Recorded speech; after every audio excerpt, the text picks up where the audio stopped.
Hi, it's Rabbi Michael Barclay, and welcome to the Rabbi's Table, a place of dialogue, not debate, a place where we explore the depths of conversation with thinkers, icons, leaders in politics, culture, religion, history, and life.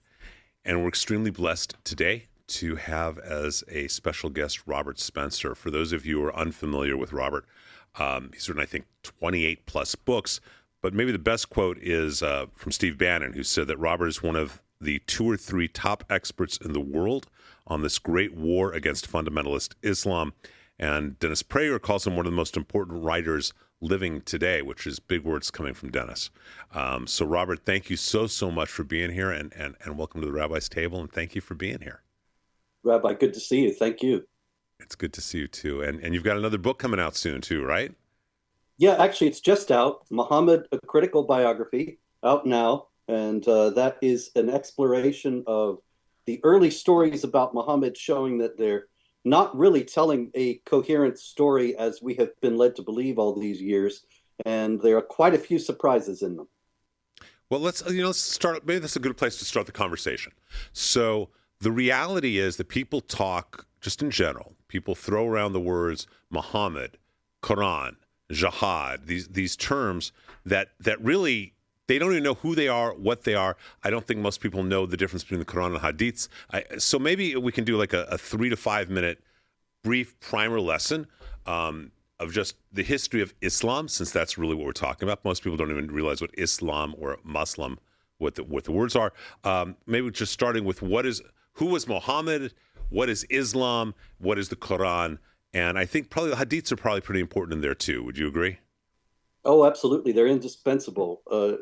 In the first place, Muhammad is, according to Islamic tradition, the prophet, the supreme prophet sent by Allah, who is the one and only God. And Allah is responsible also for having sent Moses, David, Jesus, in other words, all the key figures of the Jewish and Christian traditions. And yet the Jews and Christians, according to standard Islamic teaching, corrupted the teachings of their prophets, such that Muhammad had to be sent as the final prophet with the correct revelation, and that is the Quran, which supposedly confirms the teachings of the original Torah and gospel, which are lost. And the Jews and Christians, only have the corrupted versions. Muhammad as an example, in the Bible, it talks about the Akedah, the binding of Isaac, but in the Quran, it's a little bit different, right? Yeah, actually, it's Ishmael who is the one who is bound. That's in Islamic tradition. And there are many, many variants of that kind that you find all the way through. One thing I think is notable about the Quran is that it tells the Exodus story 8 or 9 times in different places with minor variations. But one thing it conspicuously leaves out of every version of the telling, and that is the giving of the 10 commandments. And it's in Islam, all of the commandments are there. Don't kill, don't commit adultery, don't steal, and so on. But they are all with restrictions. There are circumstances under which you can commit all of them, particularly in regard to non-Muslims. Interesting. Okay, so the Quran is written by Muhammad. It's written by some other guy. It's written by God. How is it? What is the classic understanding? Where does Muhammad fit into this, so people really understand who this guy was, and also who he was as a human being, as a character? Was this a paradox? Because the Quran is supposed to be the perfect word of Allah that existed forever with Allah in heaven. That's the al-Kitab, the mother of the book, and it's always been there. And then Allah delivered it piecemeal over a period of 23 years, according to Islamic tradition, through the angel Gabriel to Muhammad. So Muhammad is really just a conduit for this book that existed long before he was born. And yet, Muhammad is also called in the book itself, in chapter 33, verse 21, the excellent example, who is to be emulated in everything he does. And that's the cause of a lot of the trouble in the world, because what he did was wage war against non-Muslims, call for the assassination of his enemies, including people who just insulted him. He consummated a marriage with a 9-year-old girl when he was 54 years old. and so on. And all that is considered to be conduct to be emulated in standard Islamic theology. And that's in the Quran itself. So let's just start with Some that. of some of it's in the Hadith. Okay, The so Quran explain. is very hard to understand. It's very hard to read because it's as if you have a conversation. Imagine two people you don't know having a conversation about events in which you were not involved, and they don't stop to fill you in on what they're talking about. You're not going to have a clue of what's being discussed. That's like reading the Quran in many ways. And then the Hadith, which are traditions about Muhammad's words and deeds, fill in the gaps, and they create the standard understanding of the Quran among Muslims. And who are the hadiths attributed to as authors?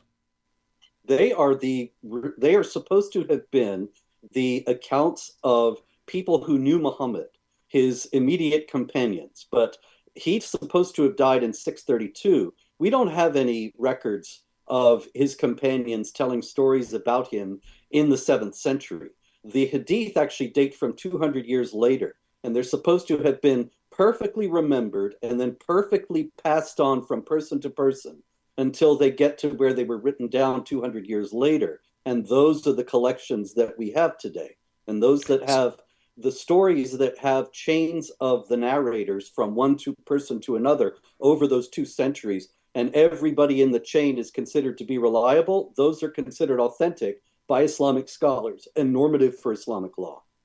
Okay, so let's back up just to make it analogous to things. If you're Jewish, you can make the analogy that the Quran is to the Hadiths what the Torah is to the Talmud. That the Talmud is an oral interpretation that passes down to an extent.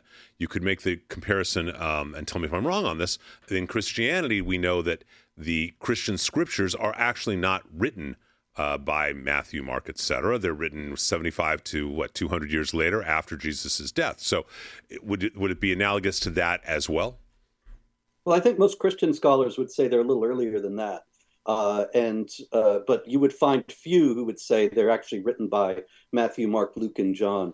But it would be as if you had, and there isn't anything like this, a massive, not so much a commentary on the New Testament, but material that fills in the gaps in the New Testament narrative. That's what the Hadith is for the Quran.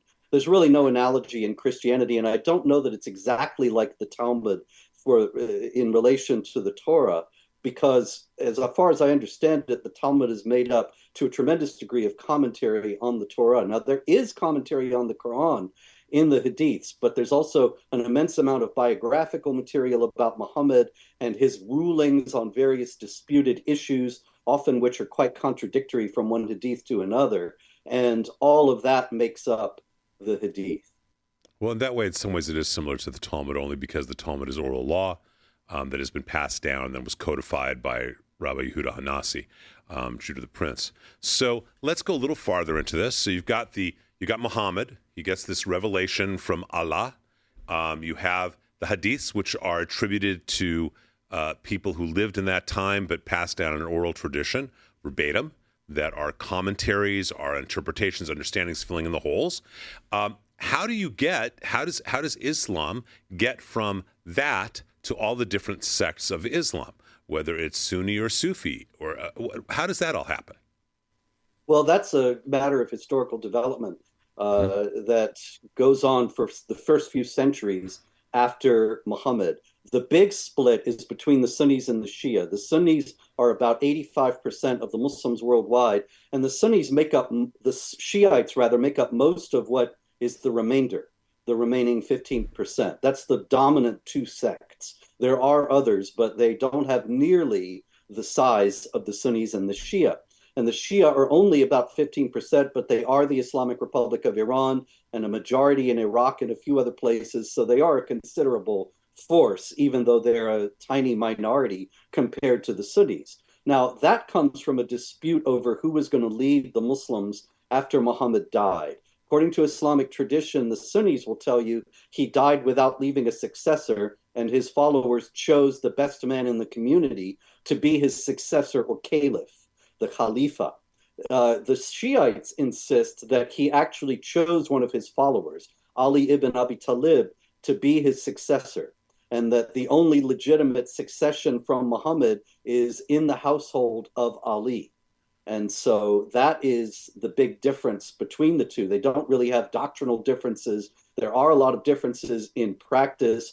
The Shiites have more of an emphasis on saints and spirituality in terms of trying to have some kind of an experience of Allah, which lends itself more towards Sufism, whereas the Sunnis are more dry and legalistic for the most part. But there are, of course, also Sufis among the Sunnis. The Sufis are not really a sect, but a way of looking at Islam that is more spiritual, although a lot of people think because they have such an emphasis on the spiritual that they're peaceful folks. Actually, the Sufis have been the leaders of the jihad against the Russians in Chechnya for a few hundred years. They were a big inspiration for Hassan al-Banna, the founder of the Muslim Brotherhood. They haven't actually rejected violence or political Islam at all. Okay, so you just brought in a word that I want to get into a little bit. Again, this is just primary education so people understand. We hear a lot about Shia Islam or Sunni Islam. We read that in our papers. You're very clear that it's the Shiites that are the running Iran and all that's coming out of that world, even though 85% of Muslims are Sunni. And then you just use this term jihad. Can you very briefly explain what is jihad, and is it viewed the same by everyone in Islam? Rabbi, jihad means struggle, and there are as many connotations of the word jihad in Arabic as there are for the word struggle in English. You can have a struggle between civilizations, and you can also struggle to lose weight, and it's the same word. And it's the same thing in Islam and in Arabic. You have, for example, in Iran, which of course speaks Farsi, but it's heavily influenced by Arabic as it is an Islamic country. You have a Department of Agricultural Jihad.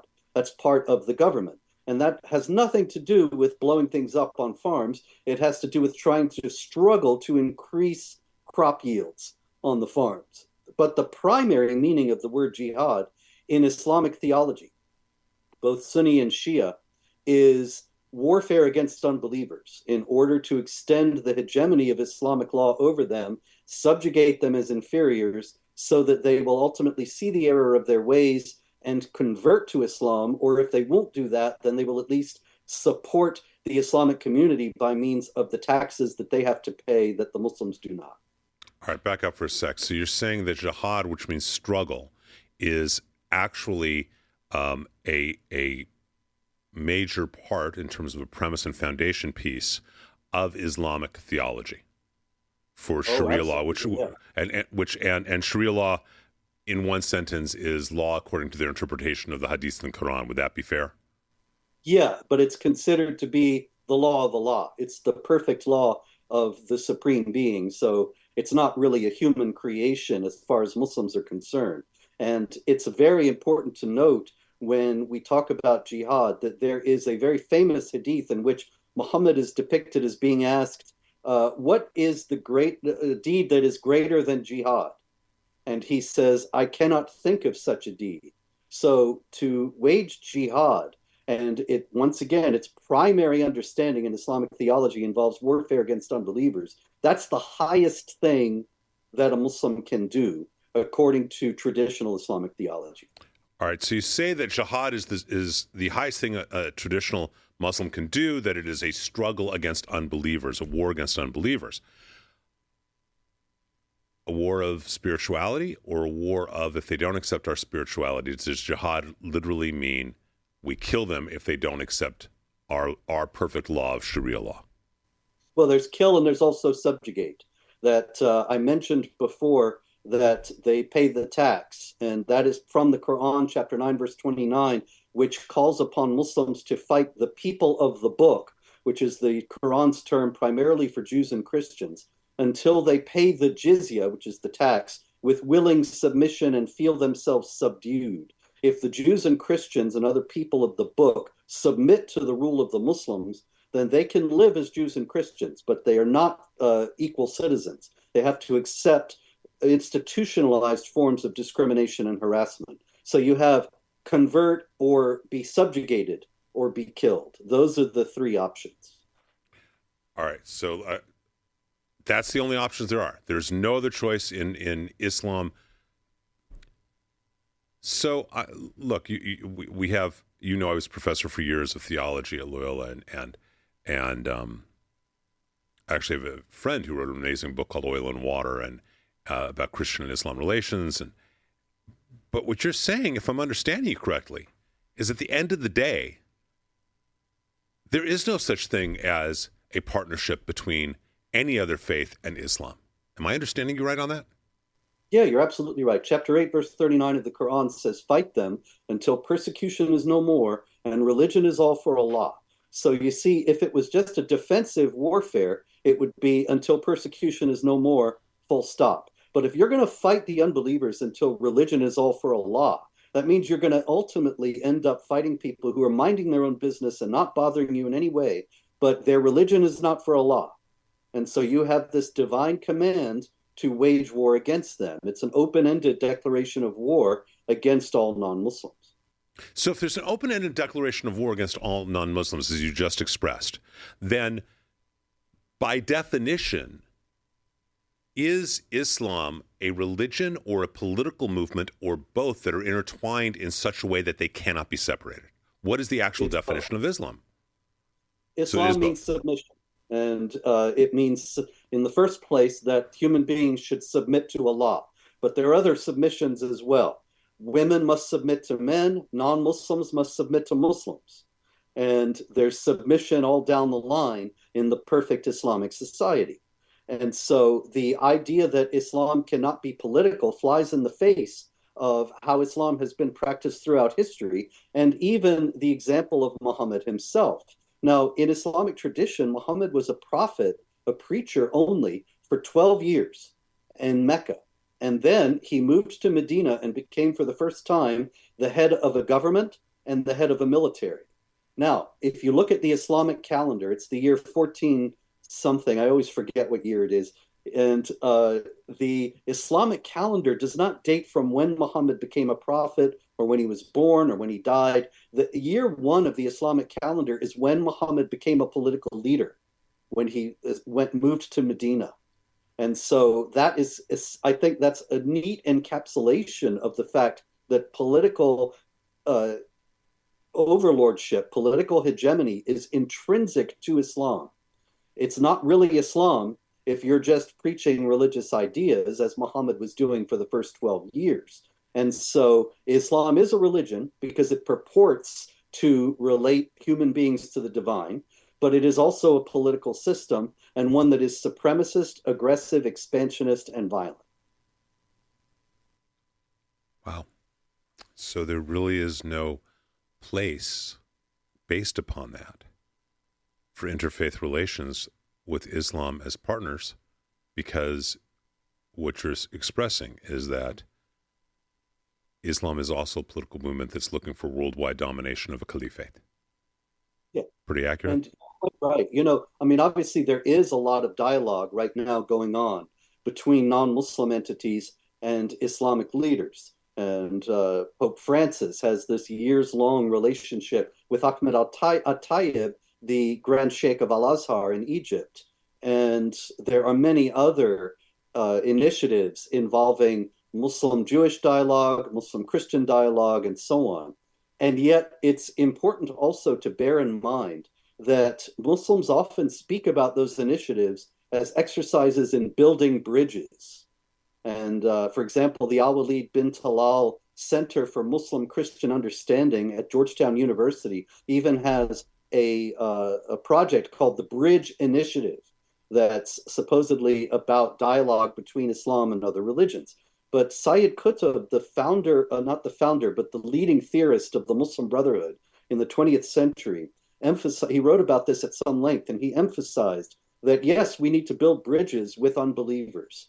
But that bridge, you must understand, is a one-way bridge to bring them into Islam.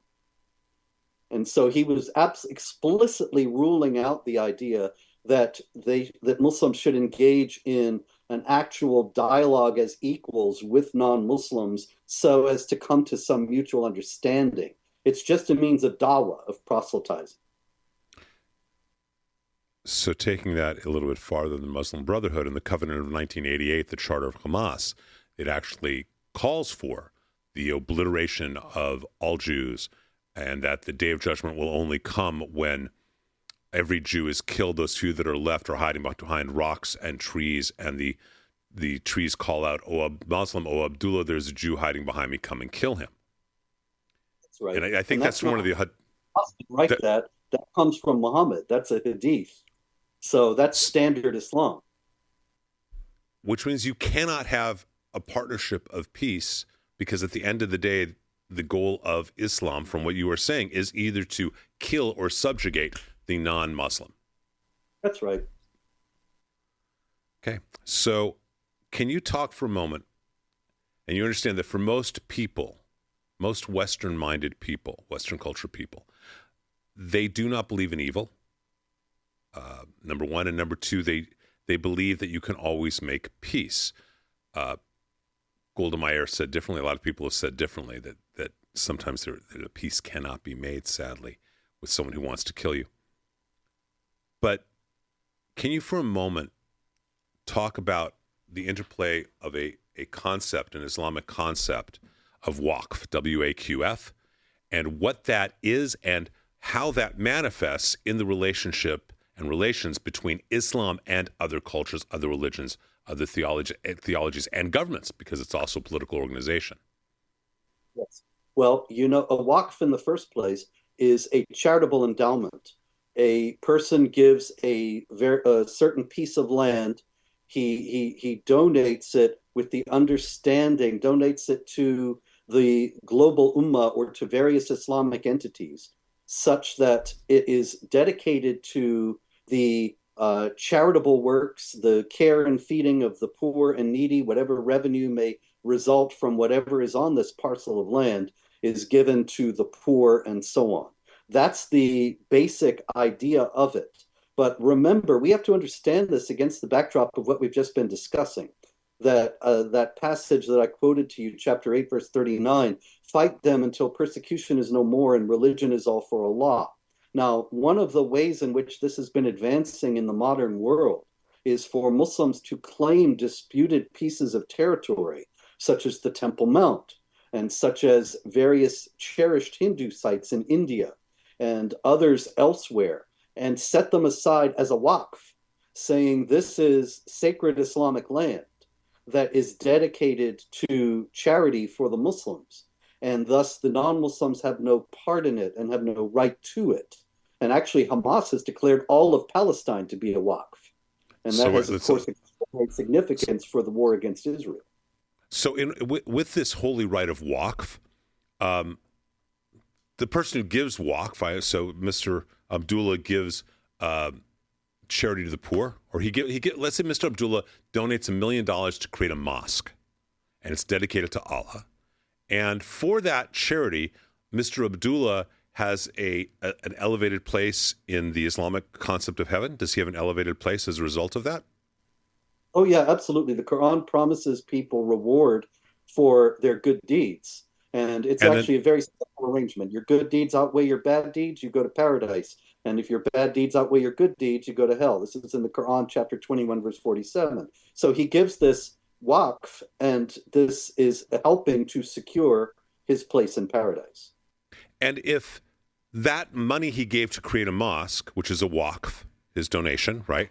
At some point that mosque is no longer a mosque, the building is sold and becomes condos or a church, does he, the man who originally gave the waqf, does he lose any position in his heaven as a result? Good question.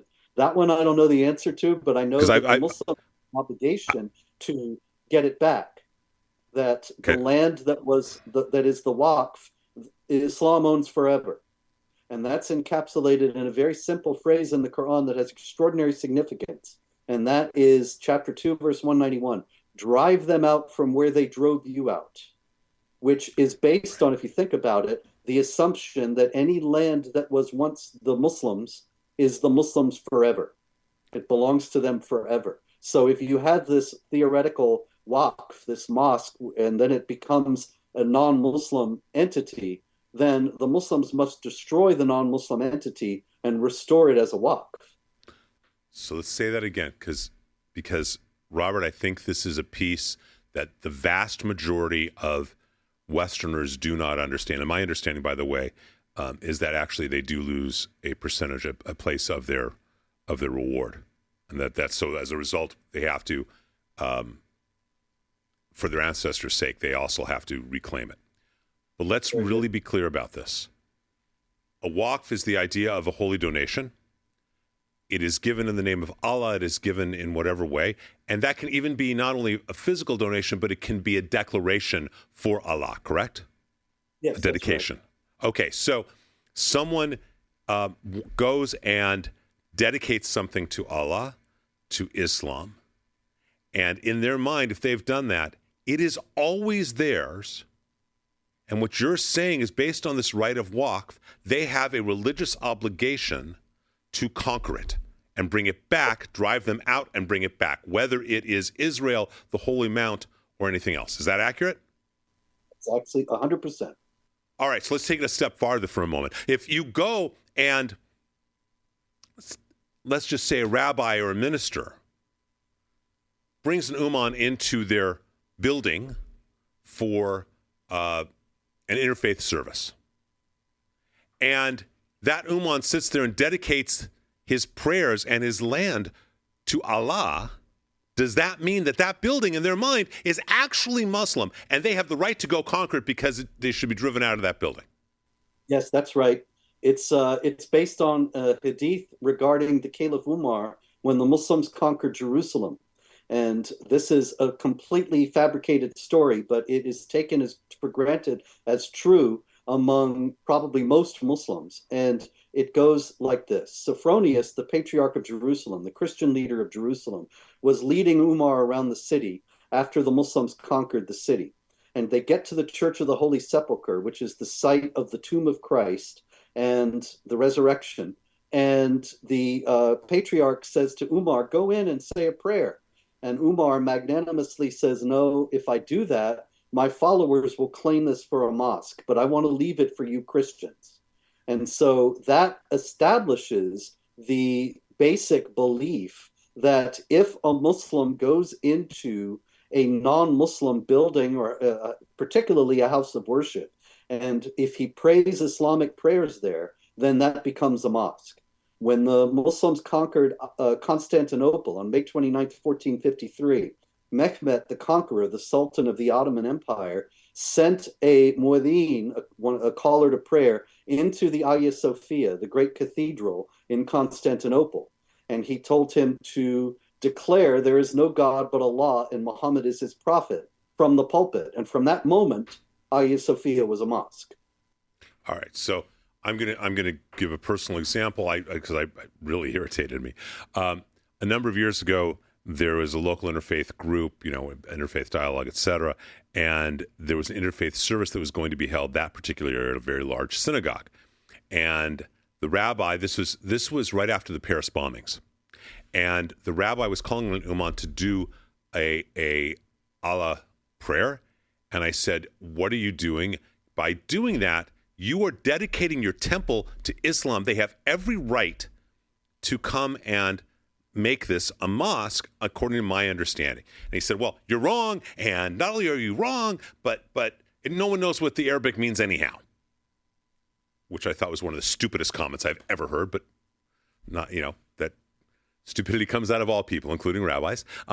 So I had nothing to do with the interfaith organization ever again. I'm actually accurate that property has now been dedicated to be a mosque, even though it was a synagogue and has been a synagogue for 50 years. Is that correct? Yeah, absolutely. At some point in the future, should conditions make it possible, a group of Muslims could come in and they could say on such and such a date in 2015 or whenever it was, this building was dedicated to Allah and we are here to reclaim it. Okay, so let's take this a little farther because I think this is worth exploring. Because what you're saying, let's be really, really clear, is that A, Islam is as much political as it is religious. It's really a political movement based in religious theology, correct? Yes. And B, it is about creating a worldwide caliphate, a worldwide a worldwide government based on Sharia law, where anyone who is not Muslim is either killed or subjugated, and anything that has ever been named out for Islam is always to be Islam's in perpetuity, and they have every right to go destroy through a jihad, a struggle to, whether it's physical at this point or extremely, warfare oriented. They have the right and the responsibility, not just the right, but the responsibility to claim all of that back for Islam and subjugate or kill every non-Muslim. Accurate? That's it. That's pretty scary Yes. on so many levels. So, as you know, she's a mutual friend. We often bring in Angela Vanderplume to come in and add her thoughts and discussions into the discussions. So, Angela, you want to talk about this a little bit and I know you want to take this concept of this concept of permanent Islamic property, etc. I know you want to kind of add some stuff to that as well, correct? Yeah. Hi, guys. Lovely to see you. Glad to be on here with Robert. I love your work. It's not just about the walks. I feel like this is a lot of what we call civilization jihad. So it's not necessarily kinetic at this point. But what I did want to bring up, I was speaking with all of our mutual friends, former FBI agent Don Guandolo, and he said basically in key areas, specifically mine being one of them in Chicago, they're talking about and they're debating more openly about kinetic and actual jihad versus a civilization one where they come in and you could do a walk or you could do it politically. And then I also wanted to mention a little stuff about the jihad, which I think is great that we're defining here. Dr. Bill Warner he's really great at math and breaking it down. And one thing that stuck out to me is if there's 1,400 hadiths about jihad, 2% are about religious efforts, and 98% are about jihad as war, right? So what are we seeing right now? We're seeing a heavy influx of all of these jihadists migrating through our borders, and this has risen. I looked it up. In 2022, the FBI claimed there were about 100. In 2023, there were about 160. In June of 2024, there was over 400 alone. The Department of Homeland Security identified over 400 of them who were crossing our border that may be linked to ISIS. Robert Spencer just came out with an article that's talking about Al-Qaeda. Okay? So we have Al-Qaeda who are looking for lone wolves at these protests that we're having. The protests on college campuses, the protests on their streets, the protests on key infrastructure. So they're looking for lone wolves. We have terrorists coming through our borders. We have hadiths talking about 98% of them talking about war. And then we have former FBI agents coming out and saying, hey, they're openly talking about being more kinetic, being, more violent here. We have the former the current leader of the FBI, Director Wray, right, coming out and saying, hey, just so you know, there might be an attack here domestically. It's going to happen. He said it in January. He said it in March. He said it in April. He said it a few months ago. So we're sitting here and we're waiting. And I kind of wanted Robert to discuss that a little bit because I'm rereading your book from 2020. And it's about the mass migration in Europe and is it a model for the United States? And I think maybe we should revisit that a little bit because I think you were right, per usual. And I think it is a model for the United States. And I have some concerns about kinetic warfare coming instead of just the civilization jihad versus, walk and maybe the Biden-Harris administration. I'm really just more concerned about violence. Well, in the first place, there's no doubt that we are moving from civilization jihad, that is subversion and propaganda efforts and so on, which have been extraordinarily successful in the United States. But we are moving from that to open violence. And that is because that's what the Quran directs Muslims to do. The standard Islamic theology regarding jihad in the Quran says that there are three stages, that in the parts of the Quran that are considered to have been revealed earlier, the Muslims are weak, and the teaching is that the Muslims should preach tolerance. It's not actually tolerance for everybody else, it's tolerance for the Muslims. But in any case, they preach tolerance, and they try to gain more influence, which is the stage that we've been at all this time in the United States. But then you move to defensive jihad, which is the stage that corresponds to Mohommad moving first to Medina, where Muslims fight back against perceived slights and perceived enemies. And we're already seeing this with Jews and supporters of Israel getting attacked on college campuses and elsewhere.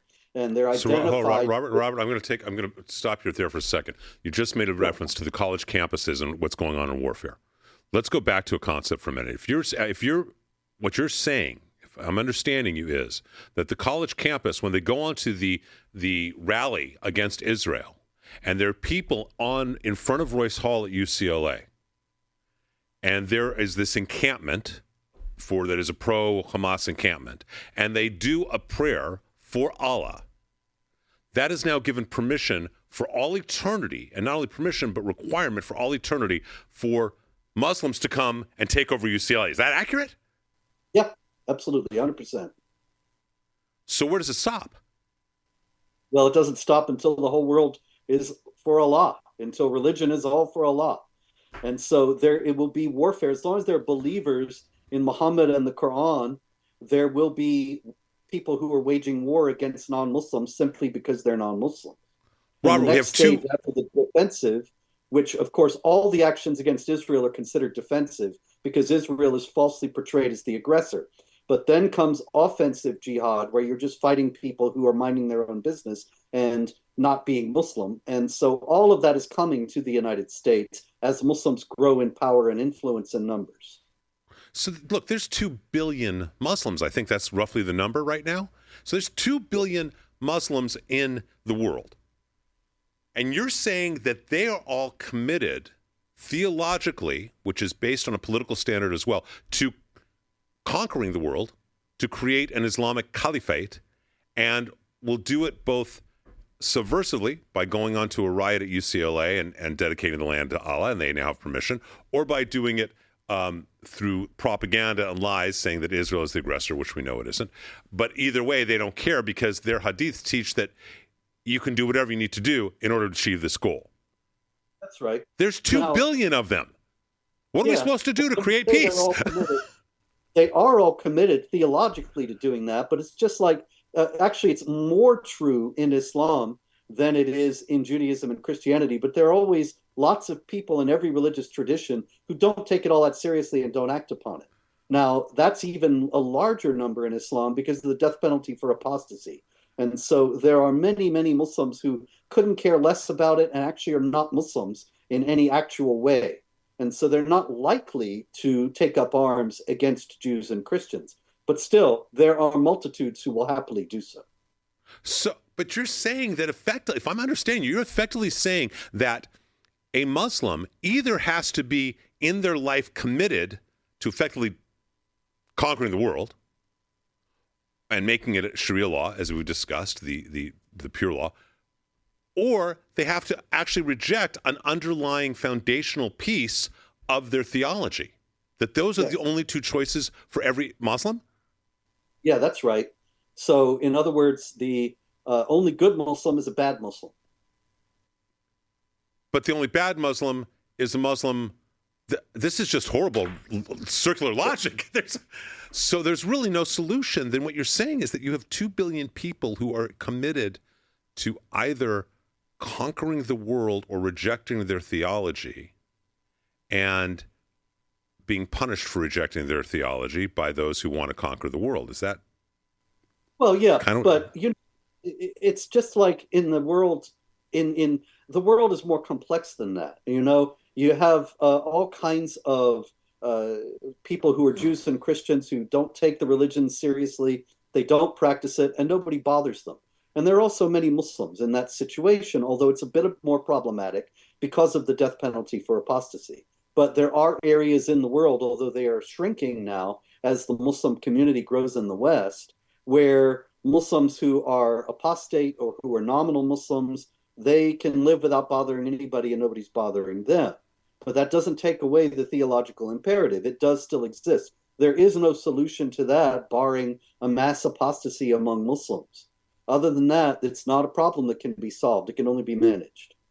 So simply put, you're saying that Islam is a tradition of walking to everyone who is a either non-practicing Muslim or who's any other faith tradition with a sword in one hand, the Quran in the other, and say, okay, which one do you want in your heart? Because you're taking one of them. That's basically it, yeah. So explain something to us. I think it's 15th century. We have a period in the world of Spain, Portugal, Andalusia, that area of convivencia, where you have this creative, theological, spiritual, artistic integration of Judaism, Catholicism, and Islam into this amazing things come out of this period of convivencia, who, depending upon whom you ask, could have been a 2-century event or it could have been a 5-century event. But there's a period in Spain, Morocco, that part of the world, Portugal, where they all interact together, and there is a flowering during convivencia of theology and beauty and everything else. How did that happen? Well, in the first place, it's exaggerated. There was a book that came out about 20 years ago called The Ornament of the World by a scholar who has since passed away, Maria Rosa Menocal. I think she has. If you're watching this, Professor Menocal, and you have not passed away, I apologize. But in any case, she claimed this convivencia and publicized the idea. And many other people picked up on it because, especially after 9/11, it was a very appealing idea for many that gave people comfort. Unfortunately, she wildly exaggerated her case. Even in the early portion of that book, she admits that the Jews and Christians only lived in peace in Muslim Spain when they lived as dhimmis, when they submitted to the Muslim rule and accepted all the discrimination that involved. Now, at the same time, laws, as they say, are made to be broken. And that's true in the Islamic context as well as anywhere else. There are times in Islamic history when certain Islamic rulers start to ignore the Sharia provisions regarding the subjugation of the dhimmis, and they have a favored person who's a Jew or a Christian who rises to a position of great power and influence. But this is always very risky. Take 1066 in Granada, when the Muslim ruler appointed a Jew to be the ruler of the city because they were close friends and he respected him. But the Muslims in the city were appalled and enraged, and they knew Islamic theology, and so they rioted and they murdered 4,000 Jews in a pogrom in the city at that time because this Jew was named the ruler of the city. And so there's always this tension, even in this wonderful medieval Spain, between the reality of the law, which is subjugation, harassment, and discrimination against the non-Muslims, and the natural humanity of certain people where they want to set those laws aside. But they do so at their own risk, and they could end up being killed, as many were in Granada. You realize that what you're effectively saying is antithetical to the headset and worldview of the vast majority of Americans. Yes, that's right. That's absolutely true. And that's why I am such a villain if you look me up online. People who speak truth are often viewed that way. But looking at the theology then, what you're pointing out is that the covenant of 1988 with Hamas is an example which quotes the hadiths and says very clearly that the only reason to sit down at a peace table is in order to lull your enemies to sleep so that you can ultimately destroy them. That's not extremist Islamic theology. It's actually core Islamic theology, as quite right, is yeah. the political goal of a worldwide caliphate is a theological goal of Islam. Yes, it's not just the province of Hamas. Every last jihad group is dedicated to restoring the caliphate. And the Islamic State, ISIS, proclaims itself to be the new caliphate. Recep Tayyip Erdogan, the president of Turkey, wants to restore the Ottoman Caliphate. and has explicitly stated on more than one occasion that the nations of the world today that once belonged to the Ottoman Empire still belong by right to the Turks, and he intends to reassert that sovereignty over them. And if we take that a step farther, based upon the concept that once it's dedicated to Allah, it is always Muslim, by virtue of pretty much every well-intentioned interfaith event, every let's sit down and sing Kumbaya type of event,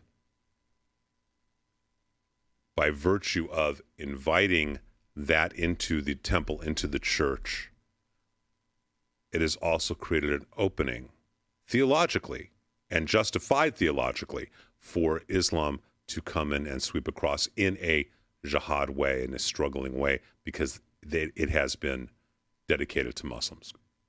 That's what the whole idea of the dialogue is for, as far as Muslim leaders are concerned. And it works wonderfully. I can tell you back now over 10 years ago, I was invited to speak at a Roman Catholic conference up in Massachusetts. And I was canceled by the bishop, Robert McManus. I believe he's Worcester, Massachusetts, Bishop of Worcester. And he wrote a letter. I still think it's one of the most astonishing things for him to have admitted. He said that if I come and speak about Muslim persecution of Christians, it could harm the wonderful dialogue that they're having with Muslim leaders. And so I thought, well, the dialogue has thus accomplished its purpose as far as the Muslims are concerned. It's made him afraid to call attention to the plight of his fellow Christians in other parts of the world. And that's exactly what the Muslim rulers want. They don't want the attention to be focused on these uncomfortable issues as far as Islam is concerned. And they bought his silence by this promise of this fake dialogue. So covert manipulation, subversion, these are all, you're saying that this is actually part and parcel of the Islamic process to create a worldwide caliphate. It's totally not only legitimate, it's encouraged. Yes, absolutely. And it's completely mainstream. There's nothing extremist about this. And this is no hijacking of Islam. This is mainstream, traditional Islam across all the sects and schools of jurisprudence. Okay, you've now set up a dynamic. You haven't set it up, but you've now described a dynamic that is an all or nothing kind of dynamic. Let's even backtrack for a second. Obviously, in classic Islam, any place that has been dedicated to Allah, especially and including Israel, is Muslim and must be recovered for Islam and put under Sharia law. Accurate? That's right. Okay. And so possibly the stupidest thing on the planet, one of the stupidest actions on the planet, are these, I got all sorts of words in Yiddish or Hebrew, these absolute idiots that are holding up their signs, Queers for Palestine. Yes. Or my personal favorite one, Queer Rabbis for Palestine. Oh, wow, I haven't seen that. Oh, yeah, no. So what you're saying is that person's a bidding war, right? They're going to bid as to who can behead him first for being queer or a rabbi or for, right? They have no place in that world, yet they are protesting for that world. And many Islamic spokesmen have made that abundantly clear, including imams in Gaza. And they've said, these people are crazy. We don't want their support. We don't want them around. If they come here, we will kill them. And yet, Queers for Palestine never seems to get a clue. And Nasrallah just said something, I think, last week to that effect as well, from Hezbollah. So they have allied themselves, or they haven't allied themselves. They're very clear about who they are, but these idiots are attaching themselves to something that wants them dead. Because if you're gay, you're not subjugated, correct? Well, if you're gay, you're killed. That's a capital offense. That's from Mohommad. Okay, so it's kind of ludicrous for them to want this, and yet they do. So what you've described is a dynamic of a religion that is actually a political philosophy and blueprint to conquer the world and place it under Sharia law. That's what you're describing Islam actually is, correct? That's right. If that's the case, and there's 2 billion Muslims, and this is really at the core of their foundation, now what? Well, there are a number of things. One is Islam is extraordinarily weak, and the internet age has revolutionized its relationship with the world. Because now, for the very first time, it's very easy to go online and find intellectual challenges to core beliefs of Islam. And information is spreading in a way that it had never has before in history, never was even possible for it to spread in history. I heard from an Iranian the other day, a couple days ago. It's one of the most wonderful messages I ever got.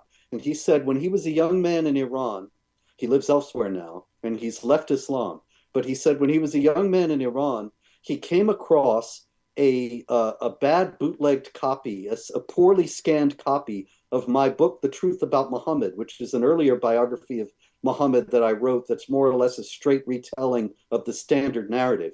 And he said it revolutionized his thinking and ultimately led him to leave the religion and to seek refuge in the West.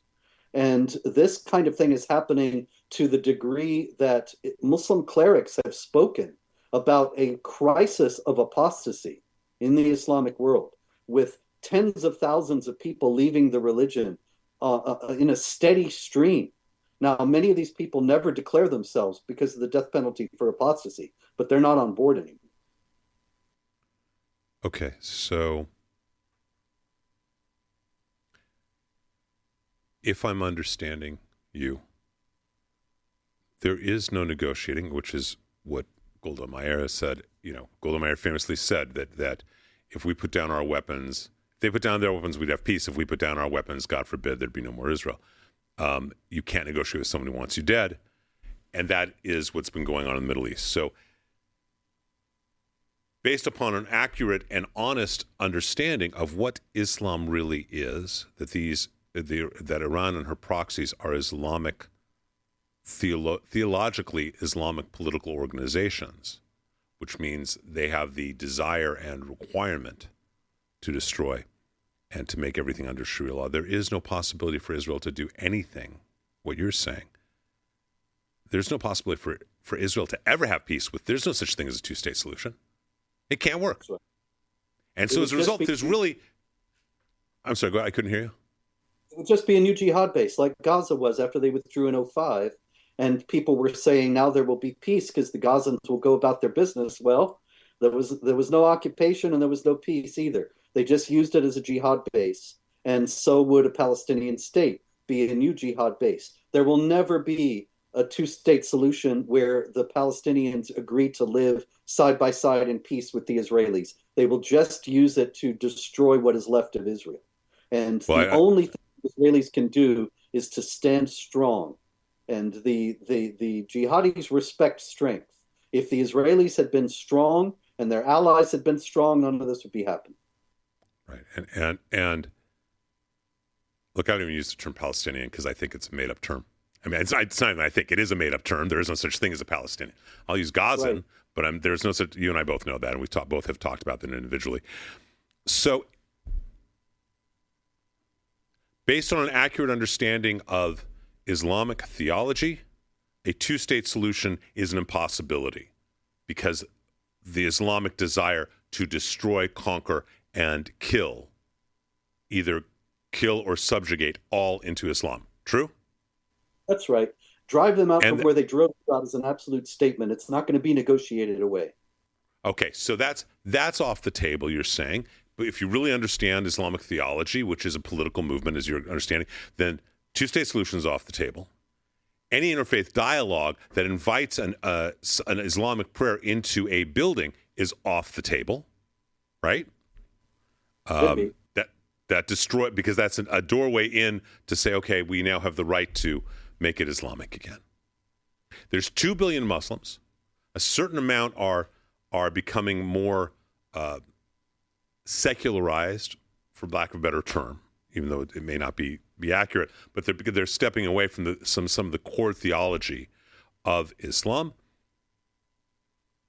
And it sounds like the only thing that's going to stop a holy, more crusades only on a worldwide level with much more dangerous weapons is a schism in classic Islamic theology, where you're going to have, in the same way that Catholicism and you had Protestantism, you're going to have a certain percentage of Muslims saying, we reject this part of theology. We are protesting against it. We are still still Muslims. We still believe in Allah. We still believe in Mohommad as his prophet, but we don't accept this part of theology, and they break off. Is that the only solution? I don't even think that's the solution. I'm sorry, because the Quran says in chapter 5, verse 3, "This day I have perfected your religion for you." That has stymied reform for 1400 years, because if it's perfect, then if you change it, it's not perfect anymore. And reformers have always been considered to be apostates and heretics, and many have been executed. Think about Mahmoud Muhammad Taha in Sudan in 1985. He said that the Meccan passages, which are more peaceful, as I explained earlier, should take precedence over the Medinan passages, which are more violent, instead of the other way around. He was executed as a heretic by the Sudanese government. So the prospect of some large-scale rejection of the violent aspects of Islam and the supremacist aspects of Islam by a massive number of Muslims, I think that's extremely unlikely. Okay. I'm a rabbi. I choose to have faith. It's my choice. I choose to have faith in peace. I choose to have faith in God. I choose to have faith that everything is in the hands of God, except being in awe of God. I filter everything in my life through that filter. Everything that I do, what I believe, is through the filter of God can make anything happen, and we're to be in partnership with it. So I'm asking you the question, we call it tachlis. What can any Jew, what can any Christian, what can any non-Muslim, what can any Muslim who is not committed to the perfection of Sharia law, what can each individual do to prevent what is clearly your description of a world that is in danger of being conquered, or the desire for conquering by Islam? What can everyone individual do? Well, I think besides become aware. Yeah, that's what I was going to say, because most people have no idea about these things and they refuse to believe them when they're told. And so in the first place, we have to be willing to tell the truth about these things and be informed ourselves enough to be able to defend the position that we are staking out. And in terms of Muslims, appeal to our common humanity, because after all, as believers ourselves, we know that God created them, and he created them with a conscience, and that the religion that they profess violates their own conscience. It necessarily must in many ways. Now, their consciences are deadened in many cases, but if you're talking about God working miracles, then I don't think it's not worthwhile to appeal to their humanity and try to show them that the deep inhumanity of what they are professing. And as the prophet Isaiah says, woe to those who call good evil and evil good. I think Islam is a tremendous example of that, and Muslims can be brought to see that. So in order to avoid a worldwide caliphate, which is the desire of the theology and political goals of Islam, we must first become aware of it and honest about it. And we then must, one person at a time, or through our writings or whatever it may be, try to touch the hearts of those who are Muslim and remind them of their human souls, and that soul is antithetical to the actual teachings of Islam. Is that your prescription and proscription? That's part of it. And then the other part, of course, is that we have to be ready for what's coming. And so that means that we have to be strong ourselves, spiritually, culturally, militarily, societally, in every way. And, the Islamic law says you don't fight jihad against an enemy who has more than twice your strength, and you have no chance of winning. And so, like I said, they're only fighting because they perceive us as weak, and they got good reason to perceive us as weak. We got to stop giving them that impression. There's a great statement that I quote often. I don't know what the Islamic source is, but I just always have loved the quote: trust in Allah and tether your camel. So I think we do need to do that in America. You've been so kind in sharing a lot of this information, and hopefully this can be used by people to understand more some of these basic terms that are being tossed around when they say jihad, that they don't know what jihad is, they don't know what waqf is, and you've been an amazing resource here at the Rabbi's Table. Where can people find you? They can find you jihadwatch.org, one of the great sites I know on the internet. Again, jihadwatch, jihadwatch.org. That is one of your very powerful sites. How else can they find Robert Spencer to read your work, which is, I'm sure, all on Amazon? I don't think you've been banned yet. But to read your work and to find your articles, your blogs, how can people find you, Robert? Yeah, in the first place, I wanted to emphasize that jihadwatch.org is a news site with news of jihad from all around the world every day, updated many times. So that's at jihadwatch.org. It's not just a static site. Also, I have written 28 books on various aspects of Islam and jihad, for the most part, a few political books in there. And those are all at Amazon, and the new book, Mohommad, a critical biography as well. Barnes & Noble also has them. If there are any bookstores still out there, go ask them to order the new book at least. I'm at Jihad Watch RS on Twitter as well, and often get into Twitter fights, which I hope you'll find entertaining. Okay, and there's also, you also write with David Horowitz too, right? You also write on... I should mention that at PJ Media, you and I both often appear, and I try to write something there every day when time permits. I also write regularly at frontpagemag.com, which is a program of the David Horowitz Freedom Center, as is Jihad Watch itself. I haven't written for PJ just for a little bit because in less than 2 weeks I have Rosh Hashanah, then Yom Kippur, then Sukkot. So I'm a little overwhelmed with the high holiday period, and as well as having teenage sons.